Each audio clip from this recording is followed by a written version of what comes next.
e eu dou por aberto esta sessão, os trabalhos do evento. Quero pedir desculpas pelo pequeno atraso e também pela mudança de auditório. Eu sei que isso traz algum inconveniente, mas tendo em vista que o número de inscritos superou a lotação do auditório em que seria realizado o evento, o auditório do desembargador Paulo Roberto Leite Ventura, que é para 85 pessoas, preferimos dar maior conforto aos interessados, aos inscritos, num auditório maior do que usar salas de videoconferência, até porque presencialmente é sempre melhor estarmos com os palestrantes, os debatedores, enfim, é o contato pessoal e visual que dá a esse tipo de evento uma maior graça, uma maior facilidade e até de participação, nos sentimos mais presentes. A virtualidade, ela existe, ela facilita em muita coisa, ela colabora, mas ela não supera o contato direto. Então, isso aí causou um certo transtorno, algumas pessoas tiveram que se deslocar. Quero brindar a todos e dizer que a obrigação de um fórum da Escola da Magistratura tem por escopo principal a reflexão sobre os temas daquela área em debate. Nossa área de penal e processo penal, evidentemente, tem que se preocupar com as inovações legislativas. E, recentemente, a Lei 13.491, lei federal,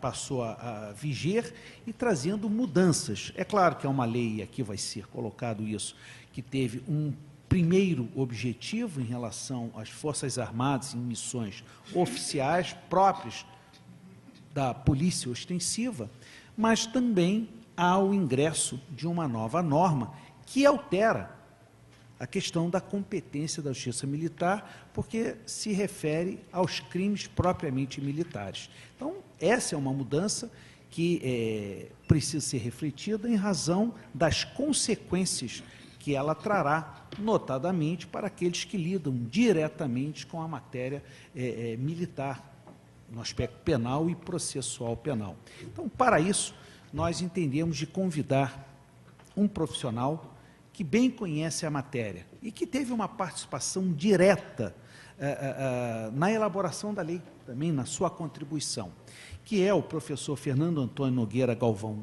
da Rocha, que é do Rio de Janeiro, mas para nós é uma grande satisfação ele estar mais uma vez entre nós. Eu fui membro do Ministério Público do Estado do Rio de Janeiro, ele foi membro do Ministério Público em Minas Gerais, e hoje ele preside o Tribunal Militar de Minas Gerais. O Rio de Janeiro, eu até afirmo isso, infelizmente não tem ainda um tribunal recursal militar. Deveria ter, a modelo de Minas Gerais, de São Paulo, do Rio Grande do Sul, mas não tem. E temos apenas uma auditoria militar, temos até um dos debatedores, é a juíza titular da nossa auditoria militar.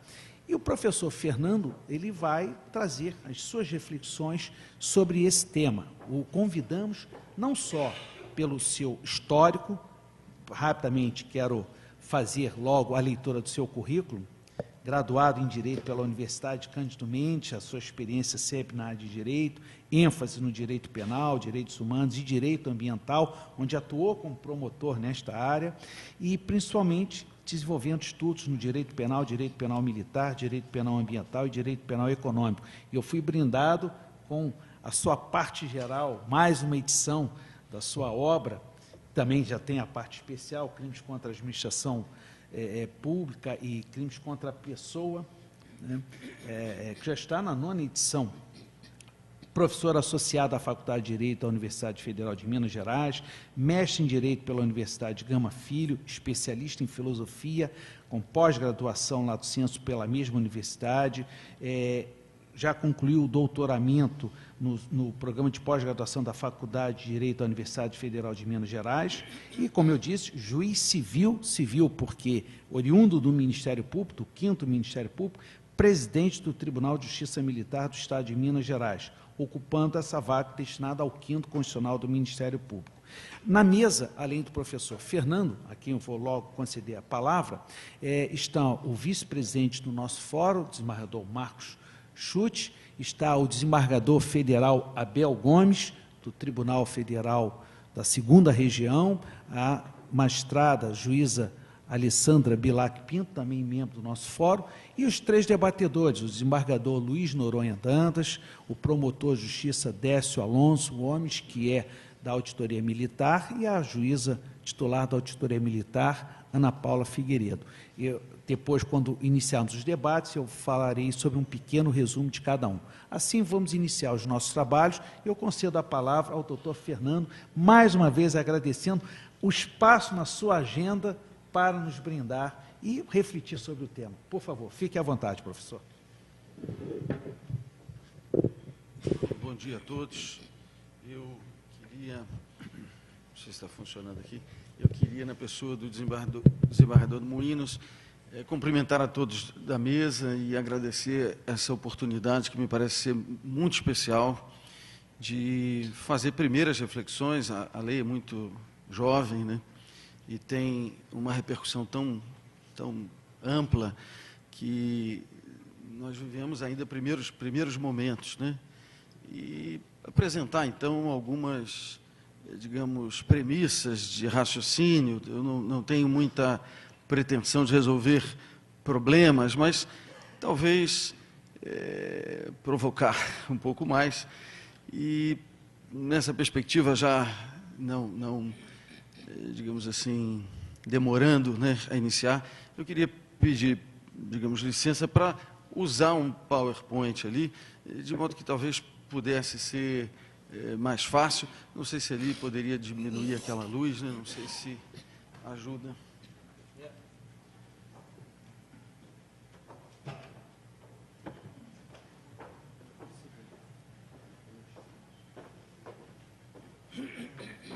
Haverá sim, professor. Isso, só ali, talvez. Ótimo.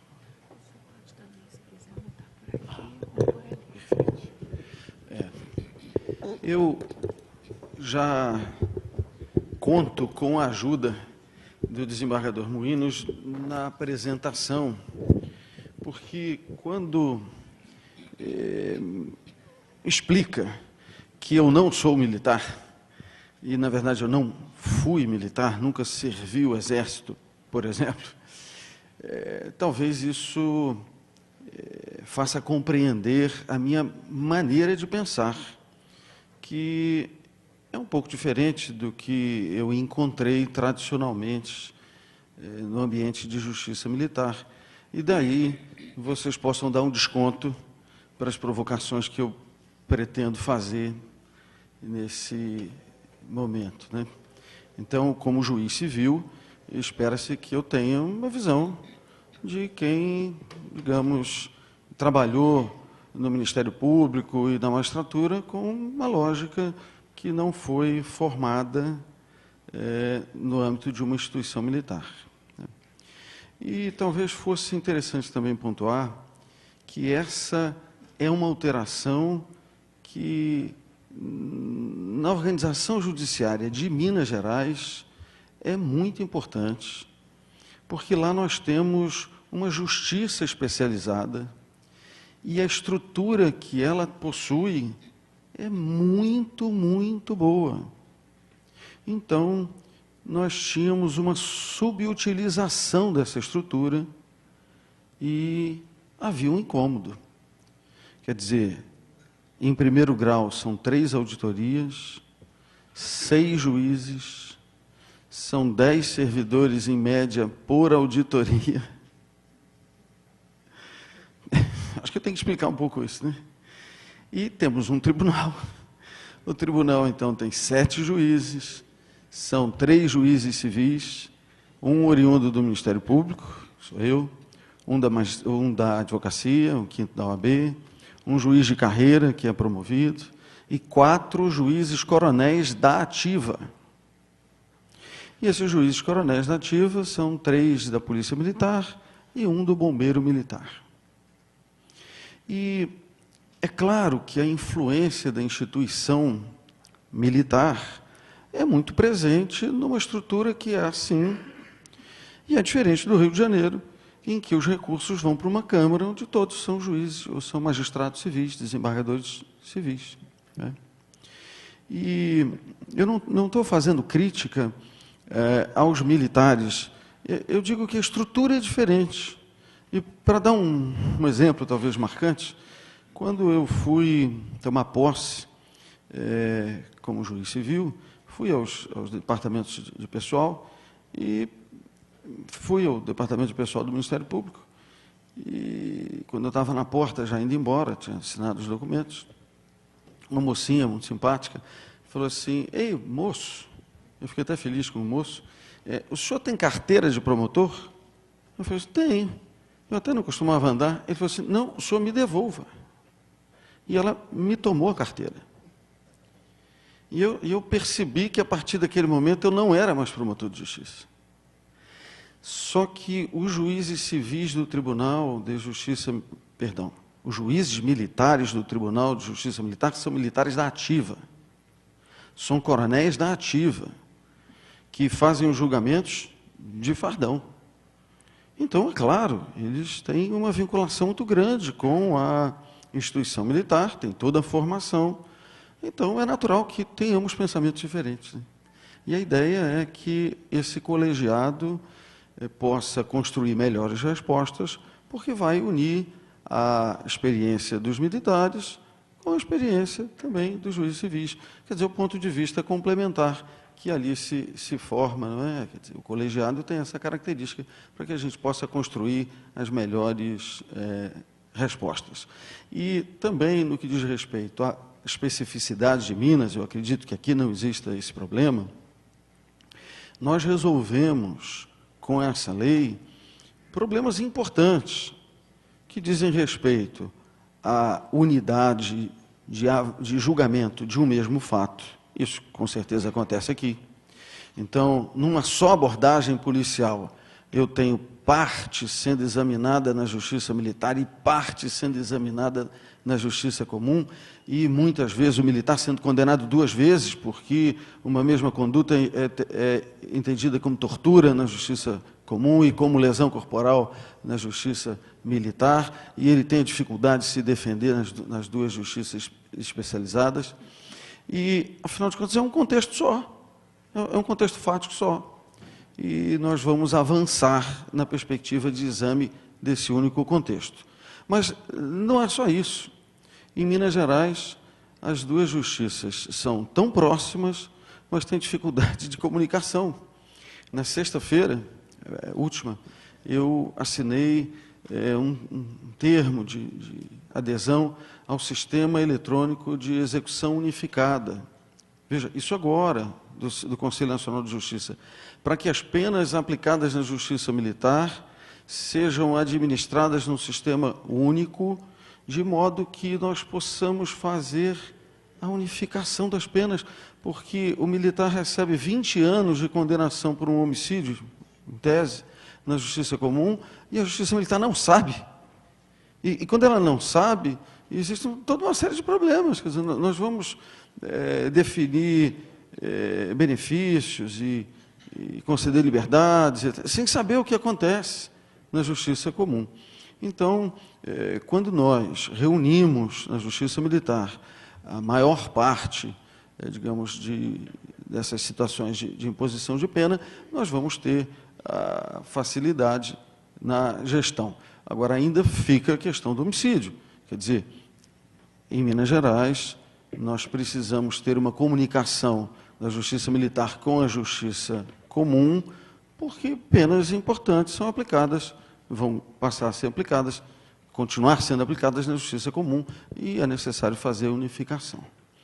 Bem, eu imaginei de fazer algumas transparências e pensei que tem um limite, quer dizer, são tantas as questões, e como eu não vou conseguir enfrentá-las todas, e também as reflexões são iniciais, a ideia é ir o que for possível avançar. E aí, o desembargador, por favor, me avise quando eu já estiver falando demais. Mas a minha preocupação foi, digamos, enfrentar as questões mais urgentes e de estrutura. E aí, a primeira preocupação com a crítica da inconstitucionalidade da nova lei.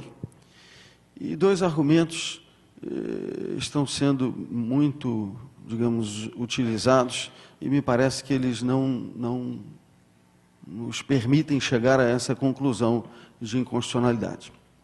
O primeiro deles diz respeito à violação do artigo 56 da Constituição, porque não teria ocorrido discussão sobre a alteração do inciso 2º, que define, então, do artigo 9º, que define crimes militares em tempos de paz. E a amplitude dessa alteração exigiria uma ampla discussão na sociedade, e, segundo muitos, isso não aconteceu. Bem, o que o argumento desconsidera é que um tema pode ser debatido na Casa Legislativa por meio de projetos distintos. Existiam vários projetos tramitando e a discussão ocorreu no âmbito de vários deles. E eu queria chamar a atenção para o projeto que tem início no Senado, projeto de lei do Senado, PLS 132, que inicia até por um senador de Minas, então senador Arlindo Porto, e ele inicia em 2000, e o texto que foi enviado à Câmara naquela ocasião, ele já continha a alteração no inciso 2º. Então, podemos dizer que discutimos isso há pelo menos 16 anos, 16, 17 anos. Esse projeto chega na Câmara e recebe, então, o número de 2014, e em 2003 inicia-se na Câmara essa discussão. Esse projeto não estava sendo, digamos assim, debatido recentemente, e pela necessidade de utilizar as estruturas que são disponibilizadas aos estados que têm Tribunal de Justiça Militar e Justiça Militar, os três presidentes, então, identificaram um projeto, foram, então, à Câmara e, na interlocução, esse projeto foi aprovado na CCJ da Câmara e foi a plenário. No plenário, surgiu, então, o outro projeto, que teria agora iniciado na Câmara, que é o PL 5.766, que copiou a primeira parte do projeto 2014, não copiou a parte que tratava do CPPM, no Código de Processo Penal Militar, e incluiu um artigo limitando a vigência a 31 de dezembro de 2016. Bem, quando esse projeto é aprovado e, de certa forma, prejudica o 2014, nós desanimamos, né? Diz assim, meu Deus, mas vamos trabalhar por uma construção que vai durar menos de 6 meses, ela vai trazer muito mais problema do que nos ajudar. Então, foi para o Senado e nós, de certa forma, não participamos. O ano passou, 2017, e aí nós, então, tivemos essa, digamos, surpresa, de certa forma, de que o projeto foi aprovado com o veto do artigo que trazia a limitação da vigência. Mas, percebam, no âmbito do projeto 132, 2014, muitas foram as oportunidades de discussão e eu participei de uma audiência pública na CCJ, que teve, digamos, ampla possibilidade de debate, e o tema especial de atenção foi a modificação do inciso 2º. Bem, então, não dá para aceitar o argumento de que não houve a discussão. Resta o outro argumento de que o veto do presidente da República teria descaracterizado a lei e que teria sido inconstitucional, porque não basta impedir o presidente de vetar parte de um dispositivo. E aí o argumento Temer versus Temer. No livro Elementos de Direito Constitucional está escrito que ele não pode vetar um dispositivo inteiro que altere a característica da lei. Mas percebam, essa discussão ocorre em outubro de 2017. O artigo ao qual estamos, digamos, refletindo, ele limitava a lei, a vigência da lei em 2016. Então, me parece que o próprio professor Temer chegaria à conclusão de que se a ideia é conduzir o argumento pelo eixo da lógica, não faz nenhum sentido sancionar uma lei cujo prazo de vigência já passou. Já não tem a menor capacidade de produzir efeitos. Como se sanciona uma lei que tinha vigência até o ano passado? Então, me parece que isso é tão ilógico que a única resposta seria vetar o artigo. E é claro que essa foi uma, digamos, opção do legislador, da Câmara, do Senado, que, percebendo que uma alteração do projeto levaria ao retorno à Câmara, falou, não, isso aqui vai ter que ser vetado mesmo, vamos encaminhar. E o Senado, ao encaminhar e aprovar, claro, né, a proposta e encaminhar ao presidente, sinaliza que quer que ocorra a mudança. Então, não é possível conciliar as duas situações. A manifestação de que quer a alteração com uma vigência que já passou. Parece que é razoável chegar à conclusão de que, pela lógica, o presidente só teria duas alternativas, ou vetar a lei inteira, ou vetar o artigo. Mas vetar a lei inteira iria contra a manifestação de aprovação do Senado, que disse, nós queremos a mudança. Bem, e ainda há um argumento que me parece ser bastante importante, que diz que estabelecer um juízo para as Olimpíadas, ou período das Olimpíadas e Paralimpíadas, seria inconstitucional, porque estabeleceria uma lógica de exceção. Quer dizer, um juiz e um tribunal de exceção, a própria Constituição diz que não é possível, então, outro argumento para dizer que o veto seria obrigatório. Bem, essa primeira preocupação, acho que não justifica perder mais tempo nessa reflexão, e o que nos apresenta de interesse no contexto da justiça estadual é essa modificação que, no inciso 2º, inclui crimes previstos na legislação penal. Então, a redação anterior dizia os crimes previstos nesse código, crimes militares em tempos de paz, embora também o sejam com igual definição na lei penal comum, e isso não fala de trazer mais crimes, mas apenas de dizer, olha, é irrelevante se há a mesma previsão na legislação comum. E a nova redação inclui todos os crimes previstos na legislação penal. Eu confesso que, animado pela mudança que poderia fazer a minha estrutura ser mais útil, e agora nós estamos até com essa questão, né? Estudos dizem que nós gastamos mal, né?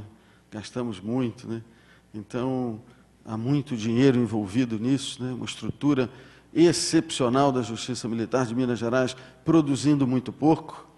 Então, eu achei que era um momento maravilhoso para se defender o aumento de competência. Mas o que eu fui perceber depois é que a mudança, ela é numa norma de natureza penal. E hoje se fala muito, né? Mas são normas híbridas, porque ela é de natureza penal e também processual. Bem, vamos olhar com mais calma. Ela está no Código Penal Militar. E para que haja a repercussão processual, eu necessariamente preciso fazer uma mudança na natureza do crime que antes era considerado comum e passou a ser considerado militar. E é claro, daqui para frente não tem dificuldade nenhuma. Daqui para frente está literal ali, são incluídos na competência da Justiça Militar os crimes previstos no Código Penal Militar, no Código Penal Comum e na legislação extravagante. Mas o interesse são os feitos em andamento, os inquéritos e os processos em andamento. E aí, essa vontade de ter mais processos fez com que o olhar sobre o aspecto processual acabasse ofuscando a natureza essencialmente material dessa disposição e a necessária vinculação entre essas duas perspectivas. Ou seja, para que se possa fazer uma aplicação retroativa desta disposição, é necessário que a gente respeite toda a lógica de uma lei penal posterior que não pode retroagir para prejudicar, não é? Mas pode retroagir para beneficiar. E se retroagir, ou seja, se nós entendermos que é possível aplicar a nova construção aos crimes cometidos ao tempo de uma outra construção, nós vamos ter que submeter todo o conjunto de regras naquela nova perspectiva, sem prejudicar os direitos daquele que cometeu o fato numa outra lei, na vigência de outra lei. Tentar mostrar isso um pouco melhor, e ficou um pouco escuro, mas agora é momento de dar nome às coisas, né? Então, se nós percebermos que o Código Penal Militar traz crimes militares antigos, né? Porque a gente está falando de sucessão de lei material no tempo. E agora, crimes novos que têm duas fontes, ou, na verdade, diversas fontes, mas em grupos, né? Uma fonte de conhecimento no direito codificado, no Código Penal Comum, e outra nas legislações, nas diversas leis extravagantes. Eu vi a expressão crimes militares por equiparação. Eu não acho uma boa ideia. Eu acho que não são equiparados a militares. O artigo 9º diz que são crimes militares em tempos de paz, então não tem equiparação, definição. A melhor, digamos, denominação me parece ser crimes extravagantes. E essa ideia do extravagante agora é um pouco diferente, né? Extravagante é o Código Penal Militar. Então, crimes do Código Penal Militar e crimes extravagantes. E esses extravagantes incluem os previstos no Código Penal Comum. E, sinceramente, não é defendendo a minha justiça, mas vejam como o Código Penal Militar é distante da realidade. O Código Militar não prevê o aborto, por exemplo. Não estou falando nem de crimes recentíssimos, né? O feminicídio, nem chega nesse ponto. O Código Militar não previa o aborto porque, em 1969, as mulheres não ingressavam nas Forças Armadas. Então, não havia essa preocupação, né? Então, hoje podemos dizer que o aborto é um crime militar extravagante. Só que nós vamos pegá-lo lá no Código Penal Comum. E percebam a lógica que orienta o meu raciocínio. Eu agora tenho uma sucessão de leis penais, um crime militar novo, que não tendo paralelo nos crimes previstos no Código Penal Militar, não me traz dificuldade nenhuma. Crime novo. E nesse crime novo eu então vou agregar. A dificuldade está quando eu tenho igual definição, né? Quando eu tenho a mesma definição no Código Penal Militar e no Código Penal Comum, como é que a gente vai fazer, né? Bem, eu acho que nós temos que trabalhar na perspectiva de conflito aparente de normas, e esse nunca foi um tema fácil, né? A gente tem algumas orientações, mas são orientações argumentativas, né?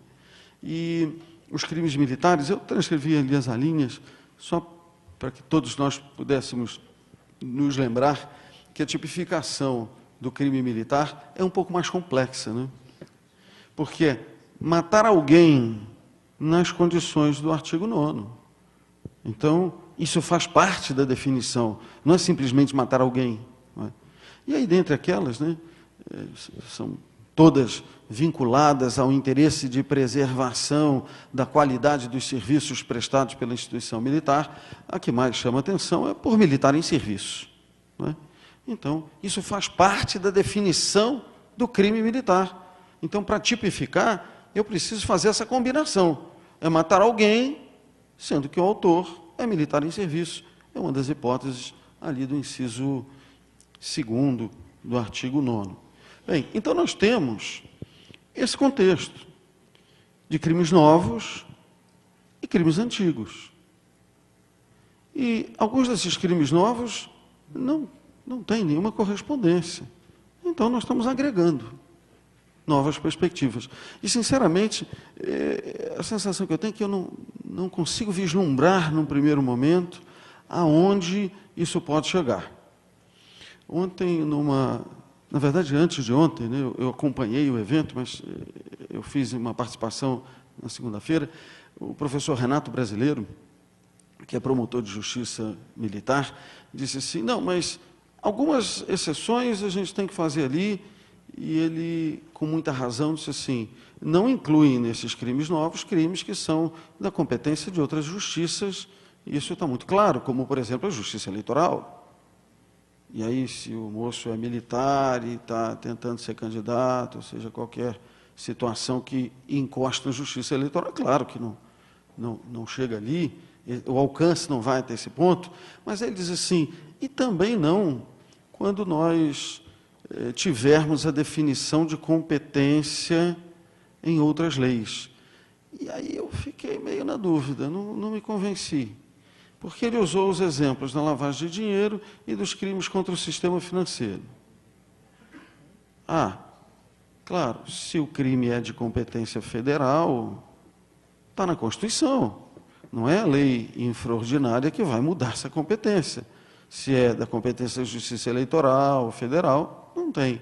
Mas na lavagem de dinheiro, em que talvez seja possível pensar em que o indivíduo comete a corrupção, se utilizando, claro, das possibilidades oferecidas pela instituição, e depois também com esses instrumentos faz ocultação, colocação, não sei o quê. Eu confesso que, como estou correndo, não tive tempo de examinar, não lembro que na lavagem de dinheiro esteja prevista a competência da Justiça Federal.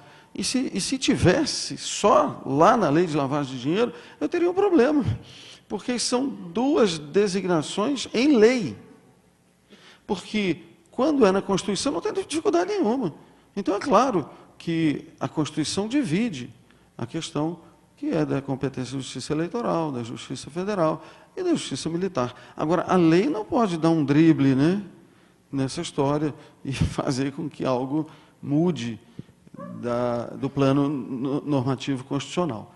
Mas, então, nós temos que perceber até onde isso pode ir na perspectiva dos crimes novos que não têm nenhuma previsão no Código Penal Militar.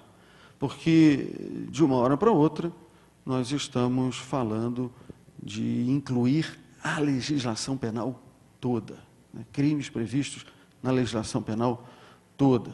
Bem, quando nós tivermos igual definição, nós vamos ter que aplicar a ideia, não é, de concurso aparente de normas. Então, todos são militares. O crime previsto no Código Penal comum também vai ser militar, se praticado naquelas alíneas, né, nas circunstâncias definidas nas alíneas. Então, nós temos que resolver problema de sucessão de leis no tempo. Porque quando nós vamos pensar assim, o latrocínio está previsto nos dois. Mas só que o latrocínio no Código Penal comum é hediondo. E lá no Código Penal Militar, não. Então, a inovação ocorreu, não é? Ocorreu inovação, não é a mesma coisa. Porque um tem uma natureza, outro tem uma natureza mais grave, mais importante. Tem uma série de consequências que decorrem de reconhecer ser o crime hediondo. Então, eu não posso dizer, tem previsão aqui, tem previsão ali, ficou do jeito que estava, porque o Código Penal Militar é mais específico. Eu acho que aí está um erro de interpretação. Porque a norma de extensão do artigo 9º, inciso 2º, diz que os crimes previstos no Código Penal comum são militares, se praticados naquelas circunstâncias. Então, temos que ir raciocinando na perspectiva do conflito aparente de normas. E vejam, não é fácil, né? Isso vai ter um estresse especial na questão das drogas, né? Que a resposta vai ser ruim, né? A resposta vai ser horrorosa, né? Mas, depois, os novos crimes militares, na perspectiva de uma sucessão temporal, entendo sim que revogam todos os crimes militares antigos. Mas vejam, revogam os crimes antigos na perspectiva de uma mesma definição e que tem uma pena mais grave ou que tem uma pena menos grave, porque isso significa mudança de entendimento do legislador. Então, se fez a mesma descrição e a pena é diferente, não, então o crime novo tem que ser melhor do que o antigo. E se ele entra no ordenamento jurídico depois, ele entra como aprimoramento. Revoga o antigo. Se ele chega com a natureza de hediondo e o outro não tinha, é porque devia ter, então ele revoga o antigo. Né? E aí nós vamos tentando raciocinar dessa maneira. E se eles são absolutamente iguais? Bem, se eles são absolutamente iguais, não há inovação. Então, quando se refere à legislação penal, aquela tipificação é irrelevante, porque ela não traz nenhuma inovação. Não é? Agora, de toda essa premissa, eu queria chegar à conclusão de que, se a norma é material, eu só posso retroagir se trouxer benefício. Eu não posso retroagir para prejudicar. O crime é absolutamente novo, da entrada em vigor para frente. O crime é exatamente igual a um que já existia. Agora eu quero transformá-lo em militar, mas qual é a consequência disso? Eu vou trazer prejuízo? Não, então me parece que não é possível. E essa é uma reflexão que diz respeito a esse momento inicial de dificuldade, de saber o que nós fazemos com os processos que estão em curso, né? E a premissa é que eles se referem a crimes comuns. Porque na hora em que foram praticados, estava em vigor uma disposição que dizia que eles eram crimes comuns. E depois entra em vigor uma disposição que diz que eles podem ser, ou melhor, dali para frente serão militares. Bem, mas para retroagir, eu tenho limitação. Né? E, definindo essa limitação, eu vou à segunda parte, que é de competência. Então, se houver retroatividade, aí sim eu mando para a Justiça Militar. Não é mandar todos os processos para a Justiça Militar, porque senão eu estou desconsiderando a parte material, que é o pressuposto, e olhando só para a secundária, decorrente, que fala então dos efeitos processuais. Mas aí, nesse contexto de conflito aparente de normas, olha que dificuldade.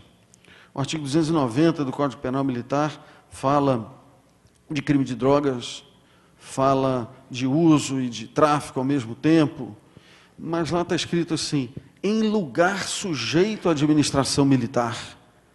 Nossa, agora nós temos, incluídos os crimes da Lei 11.343, mas o crime anterior não tinha exatamente a mesma definição. Tem um elemento que traz uma especificidade maior e a resposta ficou horrível, né?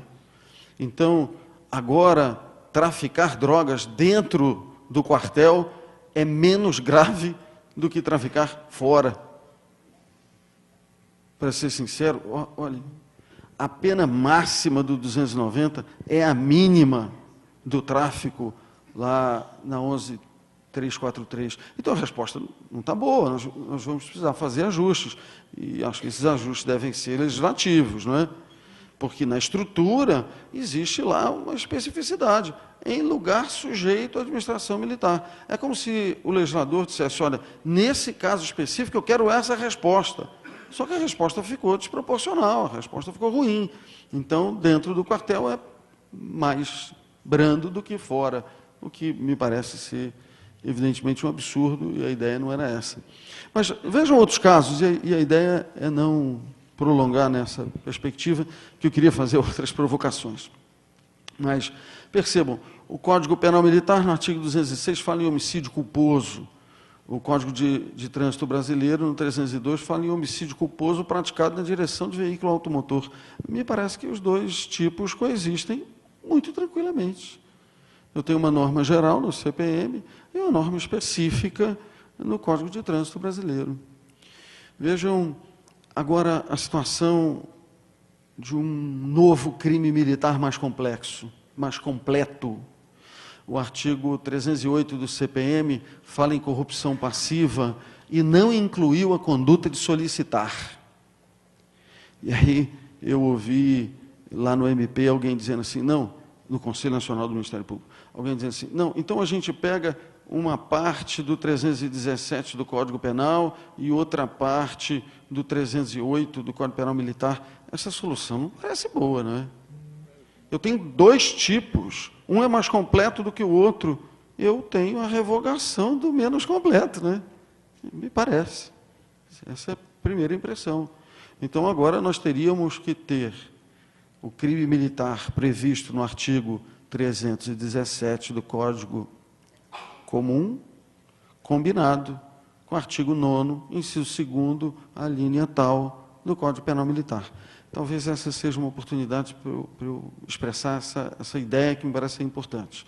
Como é que as denúncias são feitas na justiça comum, militar?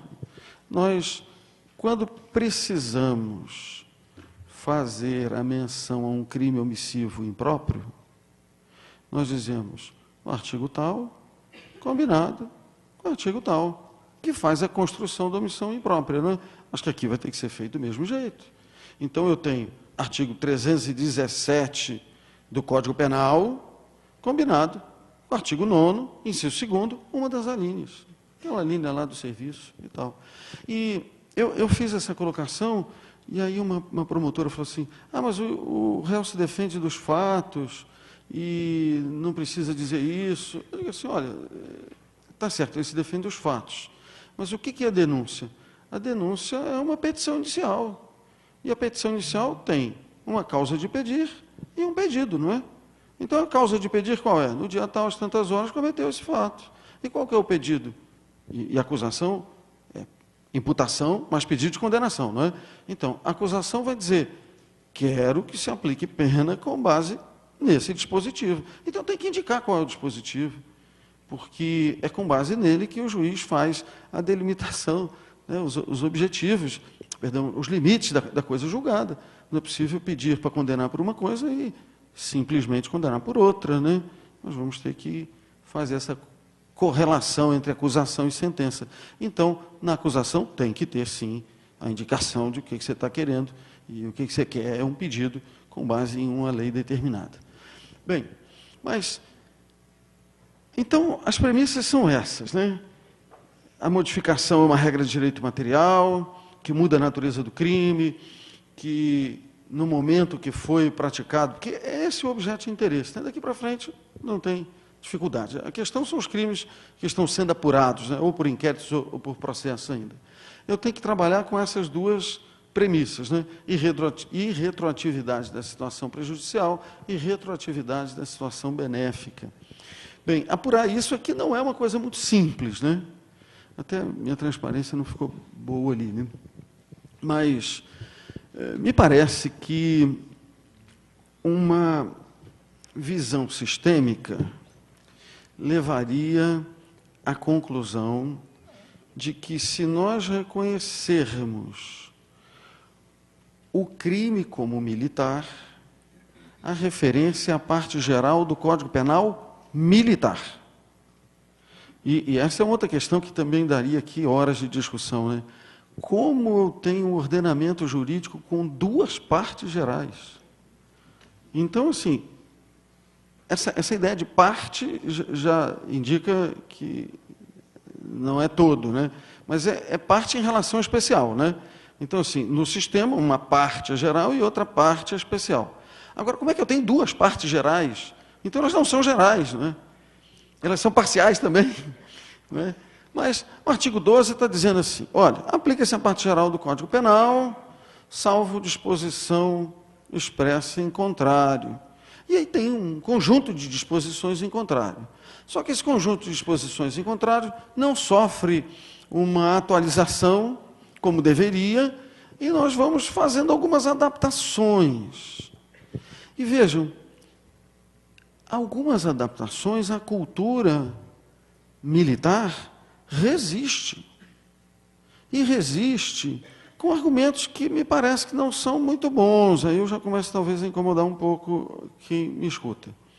Porque se eu entendo possível completar o Código Penal Militar com o artigo 68 do Código Penal Comum e trazer para o âmbito da Justiça Militar a aplicação da pena em 3 fases, que isso não está previsto no Código Penal Militar. Se eu consigo trazer os regimes prisionais, o regime prisional é até mais fácil, porque o artigo, salvo engano, 2º da Lei de Execuções Penais diz que se aplica, não é, aos crimes militares, mas lá está escrito que se aplica se o indivíduo estiver preso em instituição civil. E aí, no segundo seguinte da reflexão, nós chegamos à conclusão de, mas qual que é a distinção se ele está no estabelecimento civil ou militar? Não, ele tem que ter progressão de regime nos dois. Isso não faz a menor diferença. Quer dizer, essencialmente, eu não posso fazer uma distinção.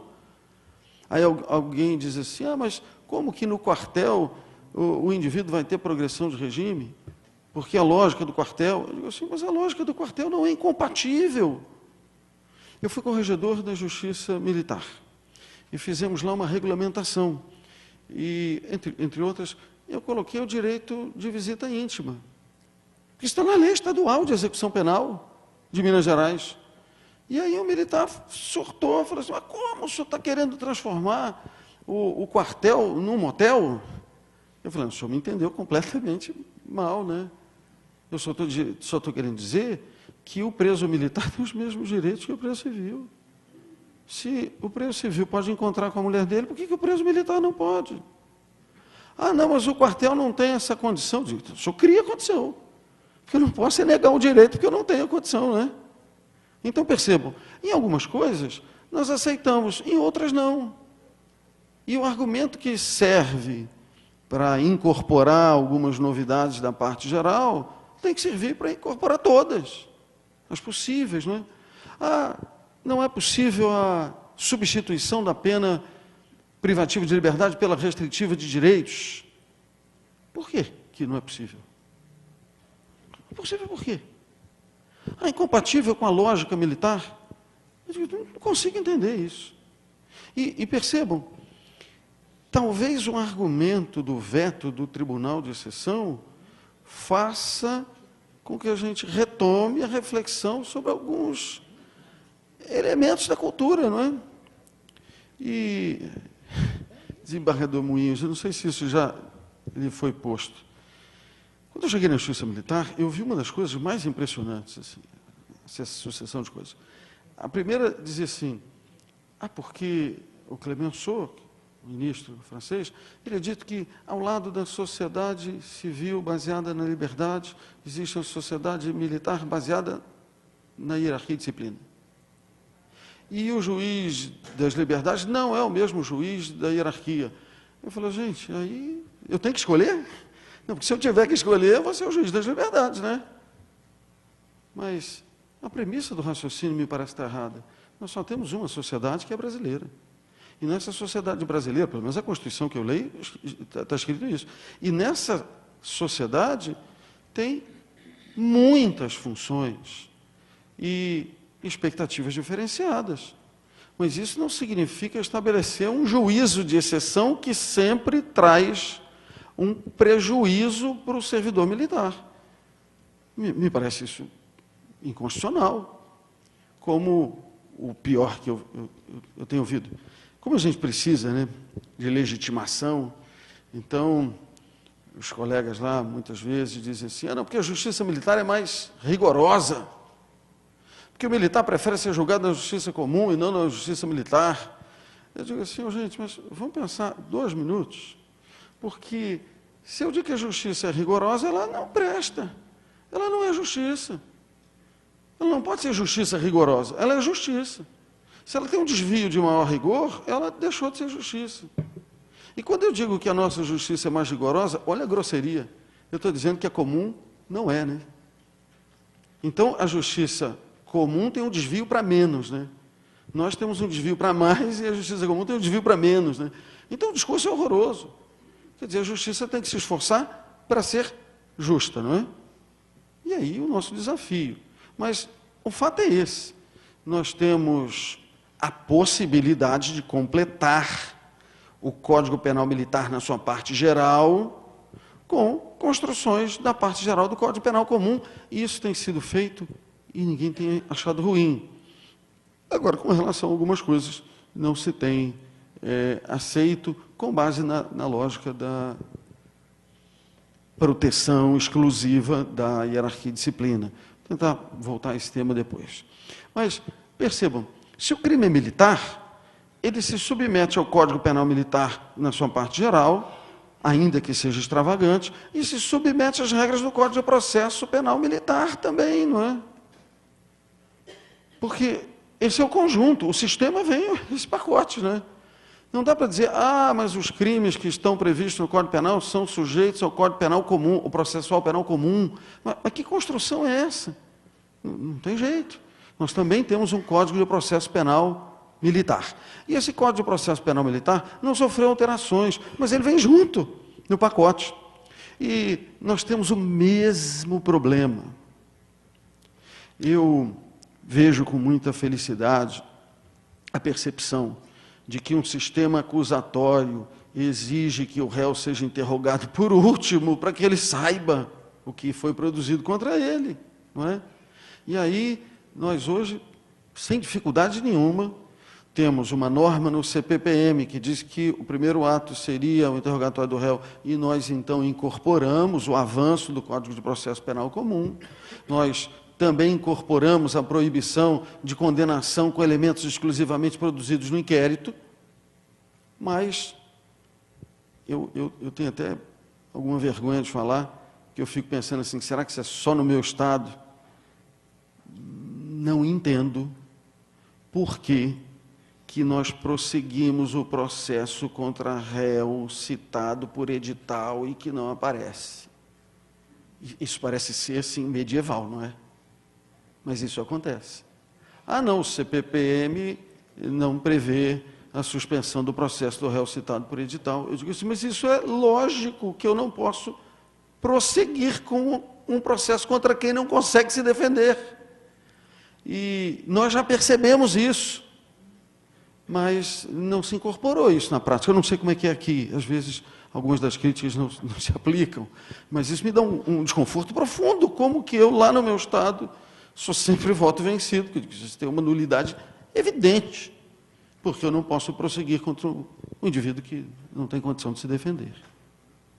Bem, e outras questões, né? Fiança, prisão provisória, nada disso se aplica na justiça militar, e eu também não sei porquê. Não sei porquê, né? Bem, então, claro, quando nós vamos pensar em benefício ou prejuízo, perceba a complexidade da situação. Eu tenho que perceber penas, eu tenho que perceber execução das penas, eu tenho que perceber processo, se ele perde direitos na relação processual, não é?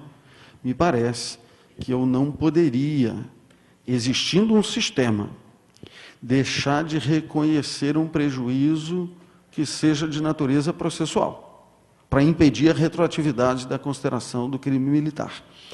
E talvez seja mais ousado ainda.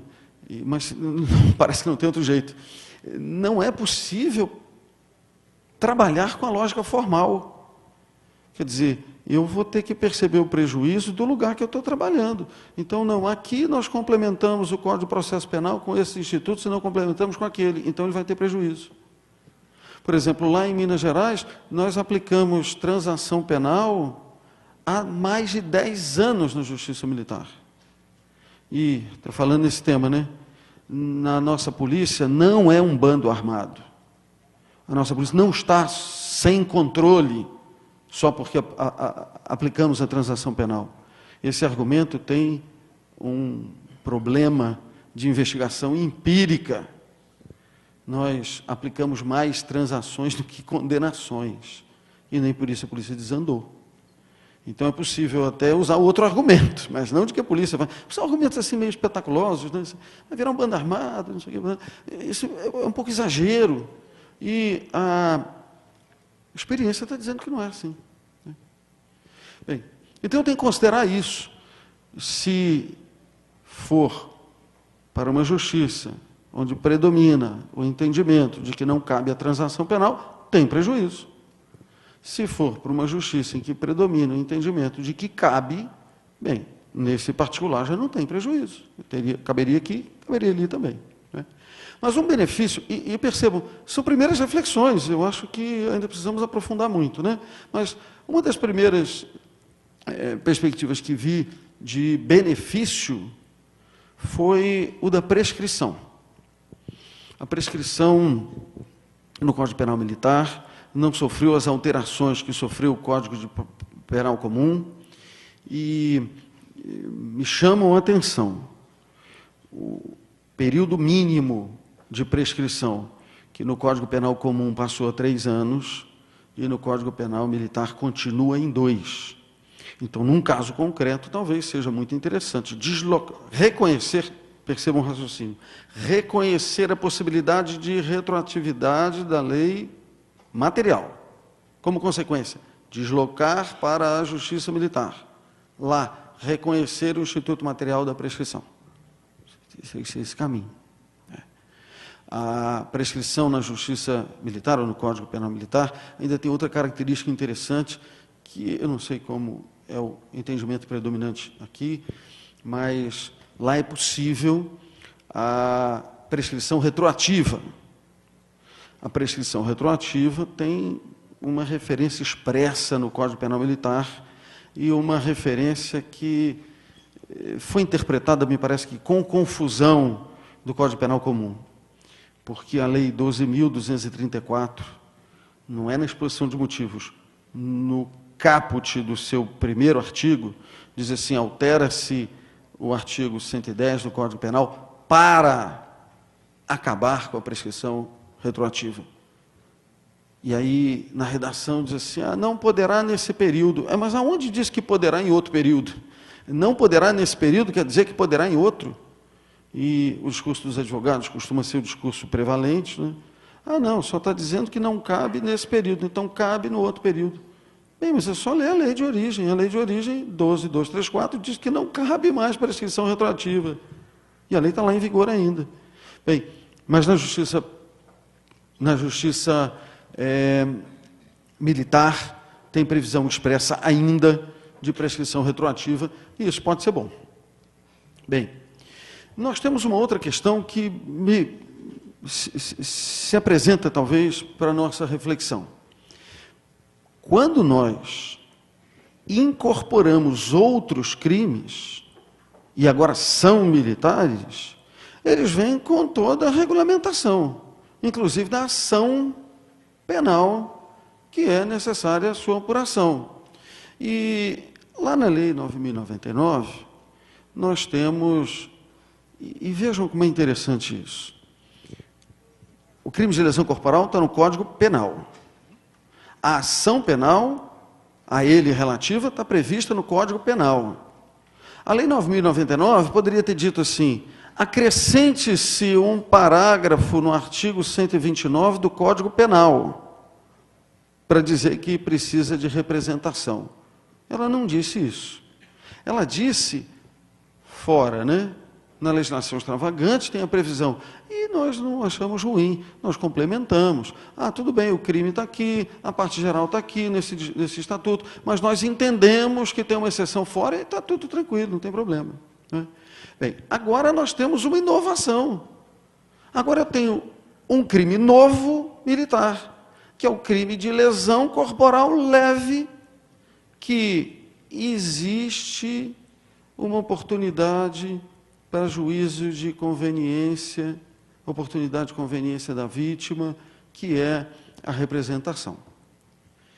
E eu entendo que isso incorpora também, junto com a nova definição do crime, e a solução para essa questão já está lá no artigo 91, da mesma lei 1099, que diz assim, nos casos em que essa lei passa a exigir representação para a propositura de ação penal pública, o ofendido e seu representante legal será intimado para oferecê-la no prazo de 30 dias, sob pena de decadência. Isso aplicou em 95 e agora aplica novamente. E percebam, é uma situação mais favorável. E aí, a resistência que eu tive nesse encontro do Ministério Público é de que é incompatível com a lógica militar, porque um militar jamais representaria contra seu superior. Eu, sinceramente, não me convenço do argumento. Porque, se fosse assim, no Conselho Permanente de Justiça, o inferior jamais votaria contra o entendimento do superior, não é? E percebam, a ideia da representação não está sendo bem apreendida. A representação é um direito da vítima de fazer um juízo de oportunidade e conveniência sobre o processo. E esse direito pode ser afetado por ameaças, por uma série de coisas. Então, o que cabe é proteger a vítima para o exercício do seu direito e não excluir o direito. Porque esse raciocínio me parece razoável. E percebam como fazer comparações nos ajuda. O indivíduo falou assim, mas agora então é o indivíduo que é atropelado pelo carro, pela viatura da Polícia Militar, que tem medo do policial militar e não vai fazer a representação. Eu falo, sensacional. Mas ele faz contra o policial civil? Porque o policial civil também pega a viatura, também atropela os outros. Então, por que ele tem medo do policial militar e não tem medo do policial civil? Eu não entendo o raciocínio. E percebam que talvez alguns desses argumentos que eu uso tenham uma dificuldade maior de aplicação no contexto da Justiça Militar da União, porque não se tem paralelo, não dá para fazer um paralelo entre o trabalho do soldado do Exército e do agente da Polícia Federal, é completamente diferente. Quer dizer, os escopos são diferentes. Agora, nós temos um único sistema de defesa social, em que trabalham policiais civis e policiais militares. E aí, muitas vezes, juntos, cometem exatamente o mesmo crime. E aí eu digo assim, tem transação para um e não tem transação para o outro. Eu não consigo entender. Não consigo entender. E agora eu vou incorporar um argumento sensacional que o desembargador Moenas me deu. Mas cabe colaboração premiada para crime gravíssimo. Como é que eu não posso fazer transação nas porcarias aqui dessa? Porque parece que os crimes são horrorosos, né? Alguns até têm maior repercussão. Mas você não está falando de crimes gravíssimos. A gente está falando de crimes de pequeno potencial ofensivo. E, nessa perspectiva, muitos disseram assim, mas como que a Justiça Militar vai julgar abuso de autoridade? O pessoal pode até mudar. Mas hoje abuso de autoridade é um quase nada jurídico, não é? Porque a pena máxima é 6 meses, isso vira cesta básica. E percebam, o indivíduo hoje tem direito ao juizado especial, lá em Minas Gerais, estão declinando, e aí a minha preocupação, porque é a questão da retroatividade, estão declinando do juizado especial criminal, crime de abuso de autoridade para a Justiça Militar. Talvez seja bom, porque talvez tenha prescrito, não é? Mas vejam, qual que é o problema da Justiça Militar julgar abuso de autoridade? Abuso de autoridade hoje, pode ser que mude, mas hoje é um crimezinho, não é? Tem uma pena muito pequena como pena máxima, né? Mas, senhores, eu queria falar muitas outras coisas e nessa, antes de eu chegar nesse finalzinho, só para concluir, existe um posicionamento. Por favor, pode ficar mais 10 minutos. É importante o seu raciocínio. É bom a fase de diálogo, né? Porque eu fico falando sozinho. Na hora de dialogar, eu acho que a gente ganha mais. Mas uma das preocupações, e essa aqui foi anterior, eu não sei se eu volto aqui. Tá, essa aqui vale.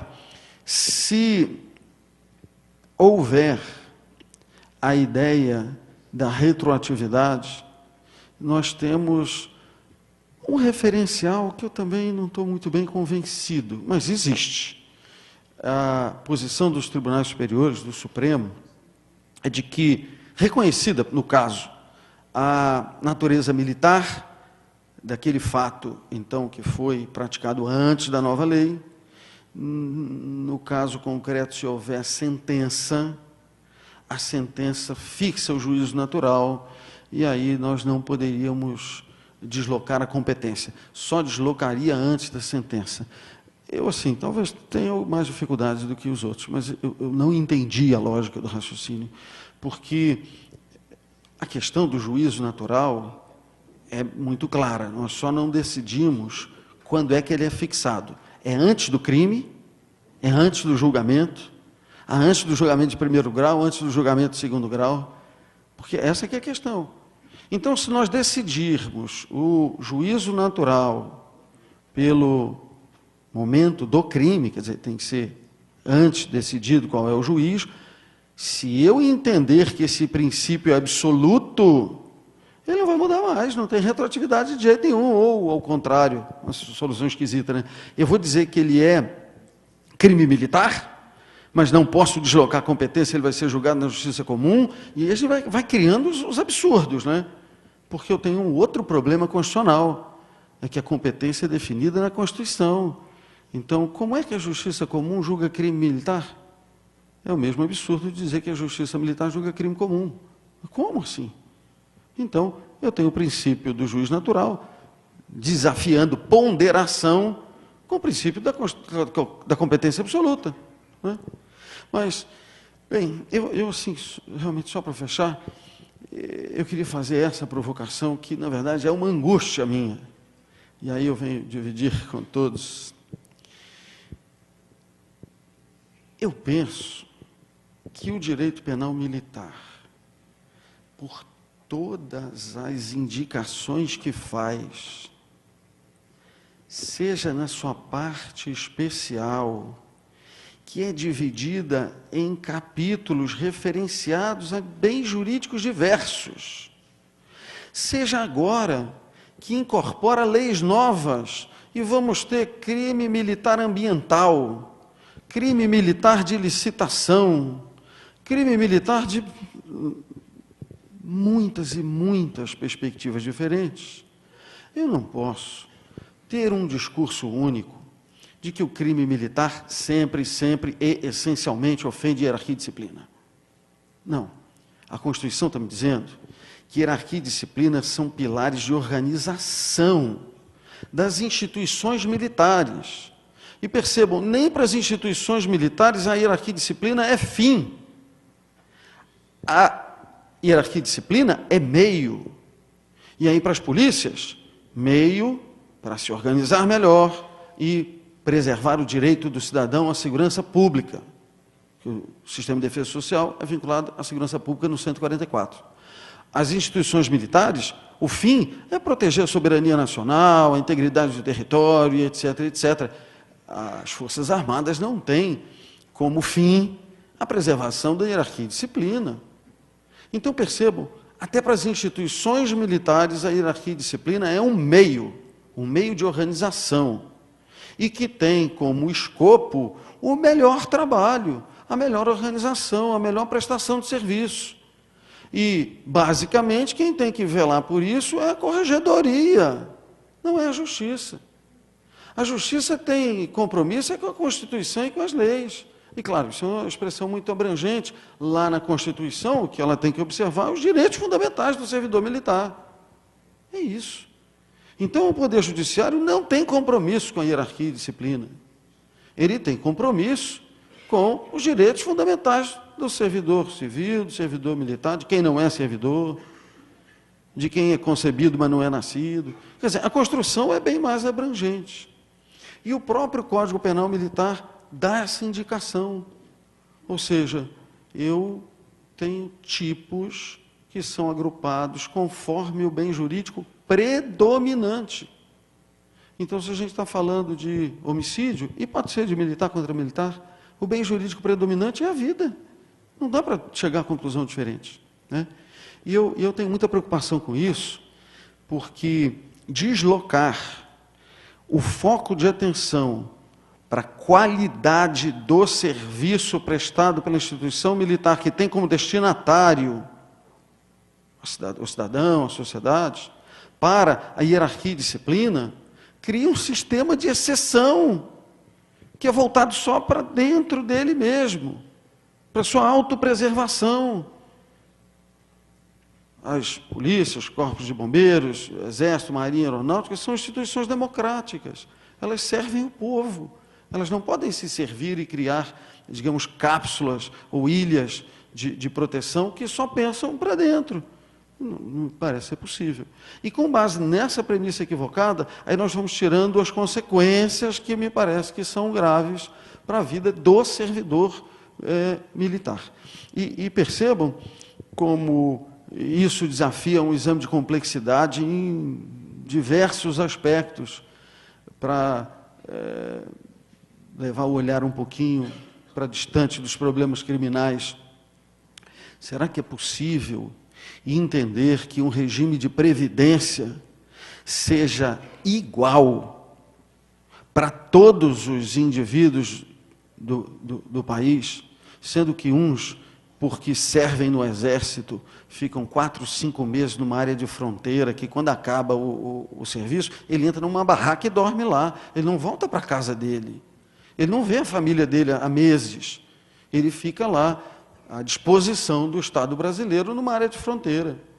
Será que a lógica tem que ser a mesma para um policial militar que entra num turno de plantão e não sabe se acaba naquela hora, porque entra numa ocorrência e prolonga, e dá, então, mais do que um horário de serviço do funcionário público? Então, nós precisamos perceber todas essas peculiaridades, mas entendendo os militares como titulares, sujeitos de direito, e o Poder Judiciário comprometido com a preservação desses direitos. E essa lógica da hierarquia e disciplina leva a discussão, o raciocínio, para uma outra perspectiva, que me parece que não é democrática. Desculpa se me prolonguei, desembargador Moinhos, muito obrigado pela atenção de todos. A ideia é deixar essa transparência, se alguém puder, tiver interesse, for útil. Muito obrigado, então.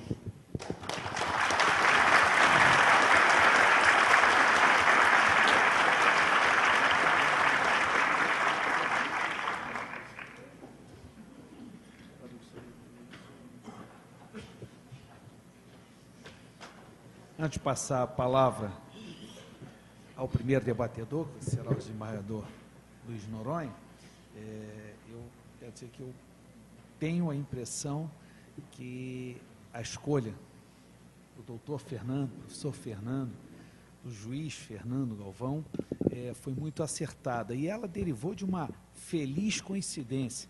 Quando surgiu a importância do debate, eu tinha a ideia de convidá-lo, pela sua história, da sua participação, inclusive do conhecimento que tem, que ficou aqui demonstrado. Mas deixei que a doutora Ana Paula sugerisse, porque ela está como auditora, tem participado de eventos, seminários, promovidos pelas polícias militares, os corpos de bombeiros, enfim, os tribunais estaduais militares, aquela pessoa que, no entender dela, seria boa para nos trazer essa reflexão pela primeira vez. E ela sugeriu exatamente o nome, doutor Fernando Galvão, então isso justifica o acerto. Eu gostaria muito de registrar, antes de passar a palavra, e um agradecimento especial às várias instituições que estão prestigiando este evento, principalmente as polícias militares, a nossa Polícia Militar e o Corpo de Bombeiros, e eu faço um agradecimento especial à presença e o apoio aos corregedores da Polícia Militar, o Coronel Pimenta, e ao corregedor do Corpo de Bombeiros, Coronel Laviola. Muito obrigado. Eu também quero fazer uma referência a membros da magistratura, claro, estadual aqui, e queria, na pessoa do desembargador Fernando Almeida, e em particular a desembargadora Giselda Leitão Teixeira, que estão prestigiando o evento, e particularmente eu me refiro à desembargadora Giselda, que foi minha colega de concurso, amiga, de ingresso no Ministério Público. Hoje, pelo 5º Constitucional, estamos juntos na desembargadoria, no 2º grau em atuação neste Estado, e ela, por muitos anos, atuou na auditoria militar do Estado do Rio de Janeiro, como membro do Ministério Público, conhecedora, e sempre esteve presente em situações como esta. Então, agradeço muito a presença da desembargadora Giselda, fundamental para nós. Os advogados e a Defensoria Pública, doutor Nilson Mar, é uma satisfação estar aqui em seu nome, homenageio os advogados, e a Procuradora de Justiça, Márcia Pinheiro, representando também aqui o Ministério Público.